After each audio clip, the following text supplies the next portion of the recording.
Welcome to the Creative Play and Podcast Network. Join us as we share our favorite RPGs, one-shot games, tabletop games, reviews, and convention panels. Sit back and enjoy the show.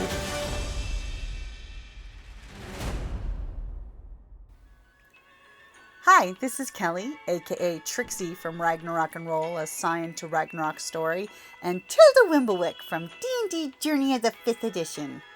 First off, I would just like to say thank you to everyone for listening to our varied adventures, as well as for rating us on iTunes and RPGpodcast.com. If you haven't rated us yet, we would greatly appreciate it if you could. And if you're looking for more ways to support our efforts, we are now on Patreon, a great site where you can help us continue making more podcasts, as well as some special surprises for our patrons. If you can, please look us up at www.patreon.com/cppn. Every little bit helps. And again, thank you for listening. Hey guys, Jim here, And Kelly. and welcome back to hashtag RPGaDAY2026. It is August the 23rd. You know, we got a friend's birthday, and we're celebrating a bunch of birthdays this month, and we have the good fortune to be playing Rapscallion today. So you get to experience Rapscallion for the first time. Sassy pirates and undead crews. And everybody running from the law, because the law is bad. The So Queen's Guard, or was it, Mhm. what is the The Crown, the Queen and Crown. Yeah. Technically, it's what the book setting calls it. That gives it a whole one-page description, because it's definitely one of those games that's made to let the players figure this out as we play. And I'm excited because it's my first time playing Rapscallion. Yep, we're totally gonna have to do a review episode afterwards, and you can Oh. actually finger through the actual book instead of just the PDFs and the playbooks I shared. Yeah, I mean, I love the I've artwork. printed off a character sheet, so Mm-hmm. I'll And fill in the rest when we get there. And I love Powered by the Apocalypse games because the players have the fortune to have most of what they need right there in their hands.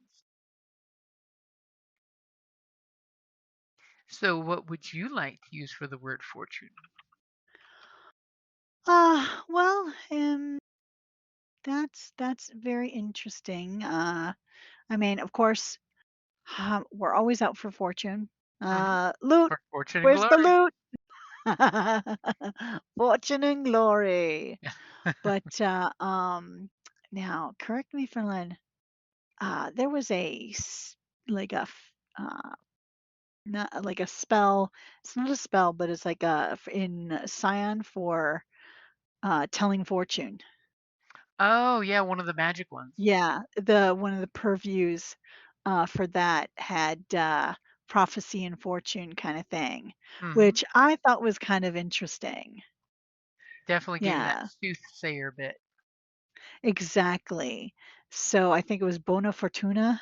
Yep, Something that's like exactly that it. was the spell for that, and I thought that was really cool.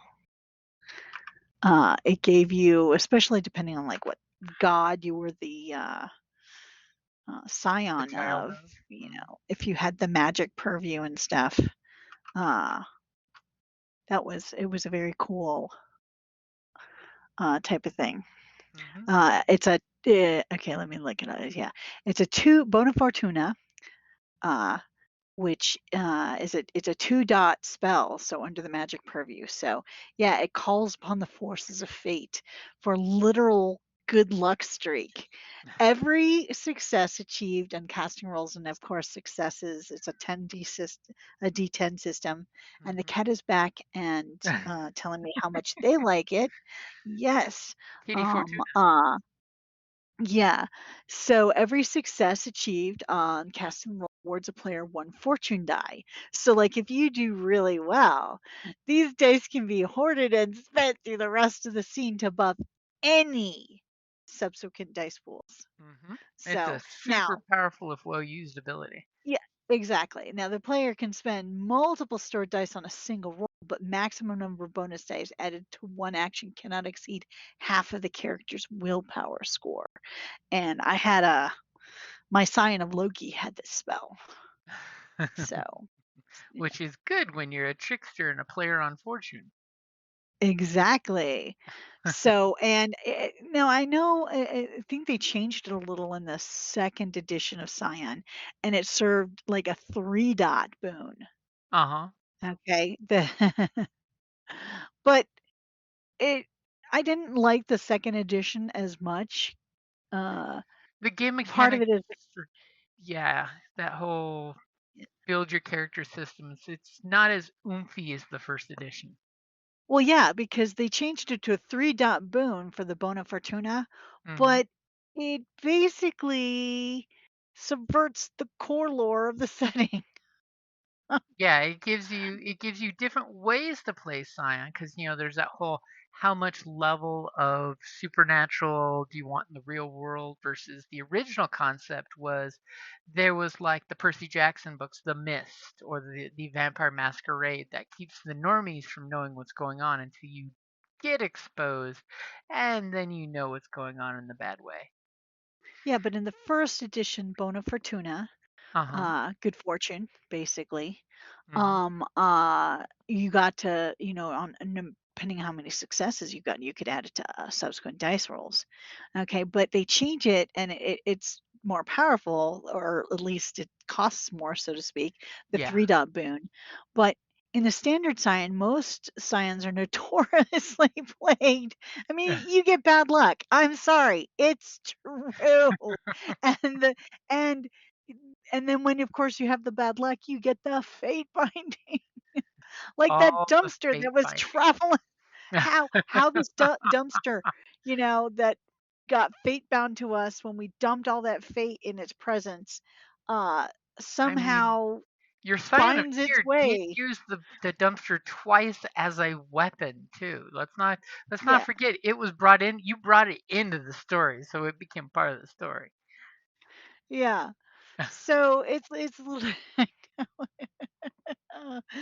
that was our good fortune. That was our luck. Yes, our luck, our fortune was to have this dumpster following us I mean, it's all not that it over the world. followed you. It just meant that Waste Management brought that dumpster out whenever it needed to. That dumpster somehow showed up Yeah. in the same place at the same time. How bizarre. We had this weird delivery order to move this specific dumpster to a completely different country. It's like those subway cars you see in every movie that have the exact same graffiti on the side of it. It's just fate bound to every movie that that one car shows up. Exactly. So when I saw fortune as the thing, I thought of that spell Hmm. because, good luck. And see, I'll throw Good it out fortune. there that for GMs and players alike, you should think of what your character will spend a fortune on as well as how your players can make their fortunes because that's why they're going out adventuring is to go make their fortunes or get their names out there with glory. The fat So loots. yeah, so why is your character wanting to get the fat loot? Why are they wanting to make a fortune? Is it to go back and save the family farm? Is it to go back and give wealth to the community? What is their motivation for fortune? And And then that's not to say every character is out for specifically fortune, mhm, because you have the clerics or the hermits and that everything they get they just either give away, or they don't need possessions, paladins and the the very monk orphanages. like. Exactly. So if they happen to get a fortune, some characters, they don't keep it. They Yep, they go spend ahead it as and quickly as they get it. exactly. So, but then other characters, let's get them in. Home base of operation. Let's upgrade everybody's armor. Woohoo! We are going to have our own personal armor smith who will be making our armor from now on. Or you're literally a pirate crew out in search for buried treasure. There you go. Fortune. Fortune is there for the bold. And of course, I will totally throw as my honorary mention is fans of D&D will be getting the new Arcana Unleashed source book for the Magic users out there. Apparently, there's a ton of new familiars and other stuff for Magic users. As well as in October, we have the fortune to get World of Warcraft D&D. Mm. It's funny how Warcraft is coming back to D&D from the old 3.0 days. Yay! Sword and Sorcery must be weeping that they lost it and now it's coming back. But I'm totally looking forward to that. But I kind of like the card game that, Shadowfang Keep the Dead. They took Oh, the yeah. classic dungeons and turned it into. hmm I mean, I still like the fact that some of the dungeons are coming out with for the WoW expansion for D&D are going to be the classic dungeons. Yeah. Which is cool. Yep, super cool. So are we fortunate enough to wrap it up there? I think we are. I guess we sense the end of the episode is on, not on the distance, but fortunately up close. You like what I did there? Yeah, I see what you did there. Alrighty. We'll go ahead and say that that is a good place to wrap it up there. Until we meet again. Bye. Thank you for listening to the Creative Play Podcast Network. If you enjoyed our show, please check out D&D Journey of the 5th Edition and Ragnarok Enroll a Scion Hero to Ragnarok Story. Also, check out our Patreon page for more content and behind-the-scenes things, as well as joining us for a one-shot game or two.